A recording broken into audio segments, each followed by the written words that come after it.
क्या आप जानते हैं, एक समय ऐसा भी था जब गंगा माता स्वर्ग से उतरने वाली थीं और उनके वेग से पूरी पृथ्वी टूटने वाली थी। और तभी महादेव ने अपनी जटाओं में गंगा को समेट लिया, वरना सृष्टि का विनाश निश्चित था।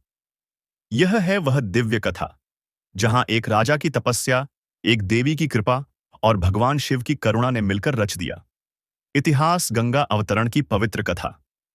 बहुत समय पहले अयोध्या के सूर्यवंशी राजा सगर ने एक महान यज्ञ आरंभ किया। उस यज्ञ में एक अश्व यानी बलिदान का घोड़ा छोड़ा गया, जो पूरी पृथ्वी पर घूमेगा। जहां भी वह रुकेगा, वहां राजा सगर की सत्ता मानी जाएगी। लेकिन एक दिन वह घोड़ा गायब हो गया। राजा सगर के 60,000 पुत्र उसे खोजने निकल पड़े। उन्होंने धरती खोद डाली, समुद्रों को पार किया, पहाड़ों को काट दिया और आखिरकार पहुंचे आर्षि कपिल के आश्रम में। वहां उन्होंने देखा, वह घोड़ा कपिल मुनि के पास बंधा हुआ है। गर्व और क्रोध में अंधे होकर उन्होंने मुनि पर चोरी का आरोप लगाया।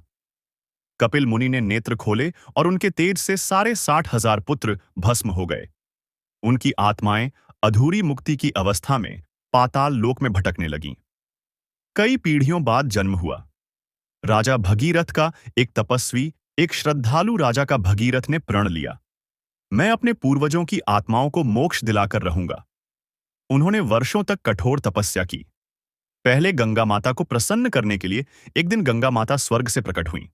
उनका रूप दिव्य था, चारों ओर प्रकाश ही प्रकाश। उन्होंने कहा, हे भगीरथ, यदि मैं स्वर्ग से पृथ्वी पर उतरूंगी तो मेरे वेग से पूरी पृथ्वी फट जाएगी।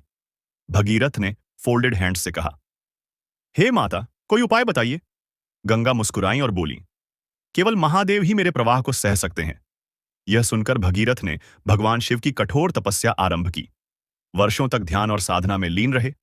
अंततः महादेव प्रसन्न हुए। उन्होंने कहा, भगीरथ, तुम्हारी भक्ति से मैं प्रसन्न हूं। मैं गंगा को अपनी जटाओं में रोकूंगा ताकि उसका वेग पृथ्वी को न तोड़े।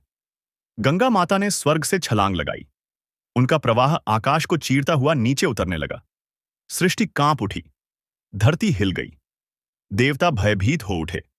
परंतु शिव मुस्कुराए और अपनी जटाओं को फैला दिया। क्षण भर में पूरी गंगा उनकी जटाओं में समा गई।